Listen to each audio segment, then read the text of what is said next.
नमस्कार। ये प्रस्तुति है त्रिभुज के बारे में। एक ऐसी आकृति, ऐसी बनतर जिस पे भरोसा किया जा सकता है। तो हम देख रहे हैं एक सीढ़ी जिसमें बहुत सारी चतुर्भुज हैं, लेकिन एक चतुर्भुज को खंडित किया गया है। ऐसा ही देखते हैं हम जब मचान बनाते हैं, जब पैड़ बांधी जाती है किसी भी स्ट्रक्चर की कंस्ट्रक्शन के लिए, तो बहुत सारी त्रिभुज दिखाई देती हैं हमें। ऐसा ही कुछ हम देखते हैं जब हाई वोल्टेज ट्रांसमिशन टावर देखते हैं अपने खेतों में। स्टील स्ट्रक्चर है जो बहुत सारी ट्रायंगल्स से बनी हुई हैं। इसमें हम देखते हैं कि त्रिभुज पे इतना भरोसा क्यों किया जा रहा है। इसका कारण है कि त्रिभुज की जो आकृति है ये फिक्स हो जाती है अगर तीन साइड को फिक्स कर दिया जाए, तीन साइड की लेंथ फिक्स कर दी जाए। इसको हम ऐसे देखते हैं कि एक ट्रायंगल बनाते हैं, तीन साइड दी गई हैं, इनके कोने वेल्ड नहीं किए जाते बल्कि वहाँ पे घूमने वाले हिंजेस लगाई जाती हैं। तो देखते हैं ट्रायंगल बनने के बाद हम इस पर कितनी भी शक्ति लगाएं, जब पूरी पूरी घूम तो सकती है लेकिन इसकी आकृति नहीं बदलेगी। अब अगर आकृति नहीं बदलेगी तो इसका जो क्षेत्रफल है वो भी नहीं बदलेगा, वो भी फिर स्थिर हो जाएगा।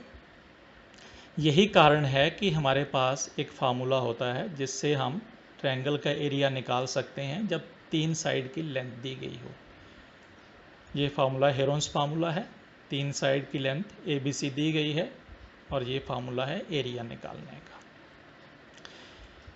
ये चीज़ हम बाकी बहुभुज में नहीं पाते हैं।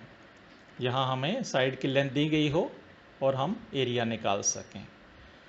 तो बाकी बहुभुज में हम देखते हैं सबसे जो आसान उदाहरण हो सकती है वो एक आयत की हो सकती है या रेक्टेंगल की हो सकती है, जहाँ हमें लंबाई और चौड़ाई दी गई है।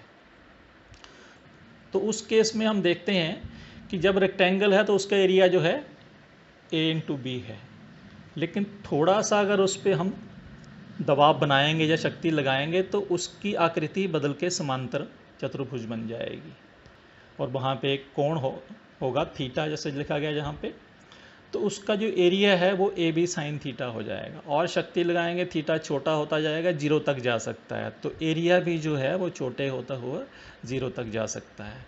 सो इसका हम देखते हैं कि लेंथ तो वही है साइड की, लेकिन शेप बदलती जा रही है और उसी तरह से क्षेत्रफल भी बदलेगा। तो इसलिए हमारे पास इस केस में कोई फार्मूला नहीं है साइड से चतुर्भुज का एरिया निकालने का। ऐसा फार्मूला हो सकता है अगर हम इसकी आकृति जो है उसको फिक्स कर सकें। तो ऐसा तब होता है साइक्लिक क्वाड्रिलेटरल के केस में, जब सारे वर्टिसेस जो हैं एक सर्कल पे लाई करते होते हैं। और उस क्वाड्रिलेटर के लिए हमारे पास फार्मूला होता है ब्रह्मगुप्त फार्मूला एरिया निकालने का, जब ABCD चारों साइड दी गई हैं।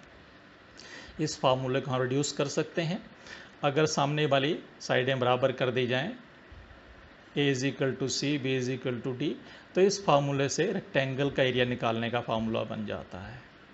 दूसरा, इनमें से कोई सी भी साइड 0 कर दीजिए, सपोज हमने D 0 किया, तो जो फार्मूला है वो हेरोन्स फार्मूला में बदल जाएगा। इसी से जुड़ता हुआ ये है कि हम केमिस्ट्री की लैब में देखते हैं ट्राइपॉड स्टैंड बर्नर के ऊपर और बैठने के लिए 3 टांगों वाला स्टूल। ये ऐसा क्यों? तो इसमें देखते हैं हमारे पास रिजल्ट होता है कि स्पेस में कोई भी 2 पॉइंट लीजिए वो कोलिनियर होंगे, लाइन से जोड़े जा सकते हैं। इसी को जनरलाइज करते हैं कि कोई 3 पॉइंट स्पेस में जो हों वो कोप्लेनर होते हैं। सो 3 पॉइंट को हमेशा कोप्लेनर किया जा सकता है, वो स्पेस में कहीं भी हो। यहाँ पे क्या है कि 3 पॉइंट कौन से हैं? वो ट्राइपॉड या स्टूल के पैर हैं। तो ये दिखाता है कि स्टूल के या ट्राइपॉड के जो पैर हैं वो अपने लिए एक प्लेन ढूंढ लेंगे कोप्लेनर होने के लिए, या फिर सरफेस कैसा मर्जी हो वो सरफेस को टच करेंगे ही करेंगे। सो अगर तीनों पैर सरफेस को टच कर रहे हैं तो स्टूल या फिर ट्राइपॉड स्टैंड है वो बॉबलिंग नहीं करेगा, डगमगाएगा नहीं। सो डगमगाने से रोकने के लिए हम 3 टांगों वालों का इस्तेमाल करते हैं। सो यहाँ हमने देखा कि हमें अगर सर पे सतह पे रेस्ट करना है, रुकना है और डगमगाना नहीं है, या फिर ऊंचाई पे कोई कंस्ट्रक्शन करनी है, तो हम सिर्फ त्रिभुज पे ही भरोसा कर सकते हैं, किसी और स्ट्रक्चर पे नहीं। थैंक यू सो मच, आपके समय के लिए धन्यवाद।